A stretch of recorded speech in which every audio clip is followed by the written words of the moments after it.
Guys, malambot na ang ating beef na pinakuluan para sa pochero. So, templado na yan guys.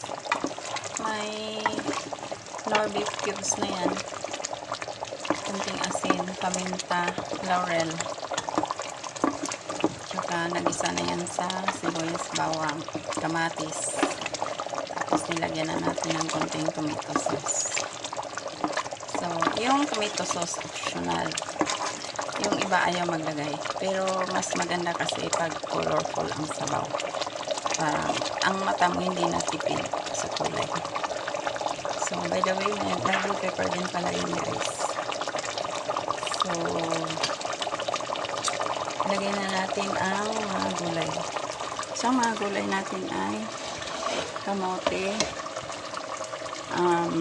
saging, tsaka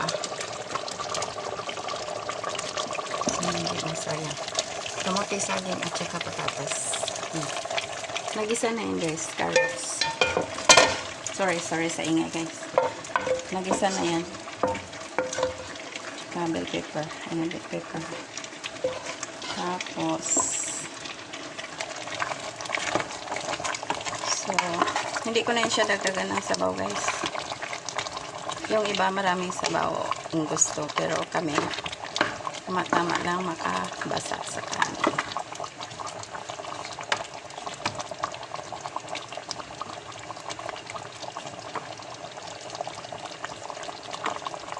So, ilagay ko na ang repolyo kasi may kakain na daw. So, tsaka yung cheese. Hidden cheese lang yan. Mas masarap kasi pag may cheese. So, sa Pilipinas, pagdating sa cheese, hidden lang naman ang masarap.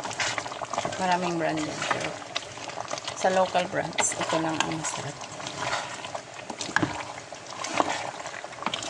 So, wala tayong masyadong pula. Kasi bilang lang ang binili ko na bell pepper or capsicum. So, total meron na rin naman dyan sa sabaw. Okay na. After all, hindi naman kinakain ng mga kasama ko yung bell pepper na yan. Sa mga Germans, kinakain nilang hilaw yan. Ginagawang snack. Pero hindi naman tayo German. So, hindi tayo ganun. So, ayan guys. Pag nagluto kayo ng pochero, ang kapartner niyan ay rice. Ayan, rice. Kasi Pinoy tayo. So, sa ibang lugar, ang pochero, ang partner ay rye bread or any bread na plain. So, Pilipino tayo, ang partner natin dyan ay rice. So, ayan guys, luto na. So, thank you so much for watching guys. I hope you will subscribe.